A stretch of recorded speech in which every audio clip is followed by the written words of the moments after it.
Kasaragod 9ാം class വിദ്യാർത്ഥിക്ക് നേരെ senior വിദ്യാർത്ഥികളുടെ ക്രൂരമർദ്ദനം. ടർഫിൽ കളി കാണാൻ എത്തിയ വിദ്യാർത്ഥിയുടെ കാലിന്റെ എല്ല് സീനിയർ വിദ്യാർത്ഥികളുടെ ആക്രമണത്തിൽ തകർന്നു. കാസർഗോഡ് പള്ളിക്കര സ്വദേശി വിശാൽ കൃഷ്ണനാണ് അക്രമത്തിന് ഇരയായത്.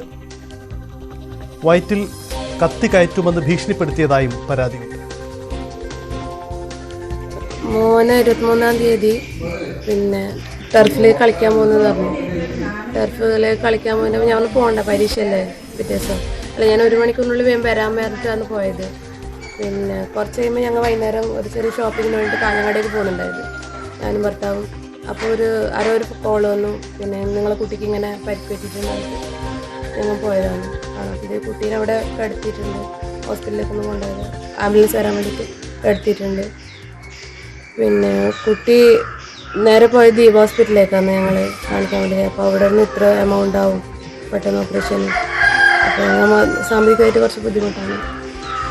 അത് അവിടെ നിന്ന് നേരെ ജില്ലാ ഹോസ്പിറ്റലിലേക്ക് പോയി. ജില്ലാ ഹോസ്പിറ്റലിൽ നിന്ന് അവരൊന്ന് പരിഹാരത്തേക്ക് കൊണ്ടുപോകണം. പരിഹാരത്ത് ഇവനവിടെ കളി നോക്കി കൊണ്ടിരുമ്പോൾ 9ത്തെ 10ത്തെ കുട്ടികൾ തല്ലാക്കുന്നുണ്ട്. കളിച്ചിട്ട് അവർ തല്ലാക്കുന്നുണ്ട്. ഇവർ വീട്ടിലേക്ക് വരാൻ കഴിഞ്ഞത്. 10ാം ക്ലാസ് പഠിക്കുന്ന ആ കുട്ടി ഇവൻ്റെ തോളിലായിട്ട് ഇനി അതിലേ പോകണ്ട, അതിലെ പോലീസ് വരും, നമുക്ക് ഇതിലേക്ക് പോകാനിട്ട് ഇവനെ കൂട്ടിയിട്ട് പോയി. അപ്പോൾ ഞാൻ തല്ലുന്നില്ലല്ലോ, ഞാൻ നേരെ വീട്ടിലേക്കല്ലേ പോകുന്നത്, എന്നെന്തിനാ പോലീസ് പിടിക്കുന്നത്. അപ്പോൾ വേണ്ട, നമുക്ക് ഇതിലേക്ക് പോകാമെന്ന് പറഞ്ഞിട്ട് കുട്ടീനെ കൂട്ടിയിട്ട് പോയതാണ്. കുട്ടീനെ കൂട്ടി പോയിട്ട് പുറകുനിന്ന് തലക്കടിച്ചു, പുറത്തേക്ക് അടിച്ചു, ചവിട്ടി. അവിടെ നിന്നാണ് വലിയ ഒരാളുടെ ഹൈറ്റുള്ള വരമ്പിൽ നിന്ന് കുട്ടീനെ തള്ളി താഴെട്ടിട്ട് അവർ തച്ചിട്ട് ചിരിച്ചുകൊണ്ട് പോകുന്ന രംഗമാണ് ഉണ്ടായത്. കെ.വി. ബൈജു നമുക്കൊപ്പം ചേർന്നു. ബൈജു, എന്താണ് ഈ സംഭവം? യാതൊരു പ്രകോപനവും ഇല്ലാതെ ആക്രമിച്ചു എന്നതാണ് കുടുംബം ഉന്നയിക്കുന്ന ആക്ഷേപം. ഇത് കാഞ്ഞങ്ങാട് നഗരത്തിൽ തന്നെ സ്കൂളിൽ പഠിക്കുന്ന വിദ്യാർത്ഥിയെ ഇതേ സ്കൂളിലെ 10ാം ക്ലാസ് പഠിക്കുന്ന 2 വിദ്യാർത്ഥികളും സമീപത്തായുള്ള സ്കൂളിലെ 2 വിദ്യാർത്ഥികളും ചേർന്ന് ഇത്തരത്തിൽ ക്രൂരമായി മർദ്ദിച്ചു എന്നാണ് ഇവരുടെ പരാതിയുള്ളത്.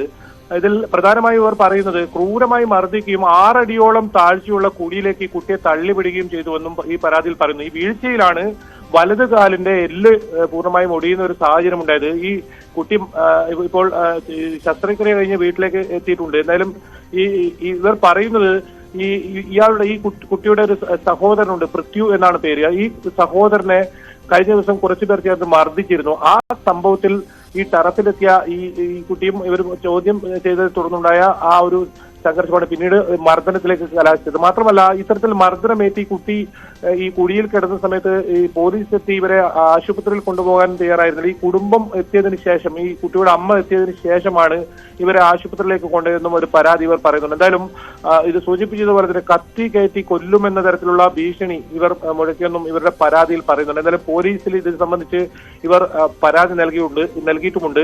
എന്നാലും ഈ കുട്ടിക്ക് ഈ പരിക്ക് കാരണം വാർഷിക പരീക്ഷ എഴുതാൻ കഴിയാത്ത ഒരു സാഹചര്യം കൂടി ഉണ്ടായിട്ടുണ്ട്. എന്തായാലും പോലീസിനെ സംബന്ധിച്ച് അന്വേഷണം ആരംഭിച്ചിട്ടുണ്ട്. 3 പേർ, അതായത് ഒരേ സ്കൂളിൽ പഠിക്കുന്ന 2 പേരും മറ്റൊരു സ്കൂളിൽ പഠിക്കുന്ന ഒരു വിദ്യാർത്ഥി, ഇവർ 3 പേർ ചേർന്നാണ് ഈ കുട്ടിയെ ക്രൂരമായി മർദ്ദിക്കുകയും വലിയൊരു കുഴിയിലേക്ക് ഇത്തരത്തിൽ തള്ളി വീഴുന്ന ഒരു സാഹചര്യം ഉണ്ടായത്.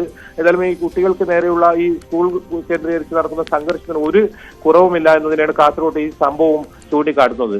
സജിത്, യെസ്, അതാണ് സാഹചര്യം. എന്തായാലും സീനിയർ വിദ്യാർത്ഥികളുടെ ക്രൂരമർദ്ദനത്തിനാണ് ഏർക്കേണ്ടി വന്നത്. കുടുംബം വലിയ ആക്ഷേപമാണ് ഉന്നയിക്കുന്നത്.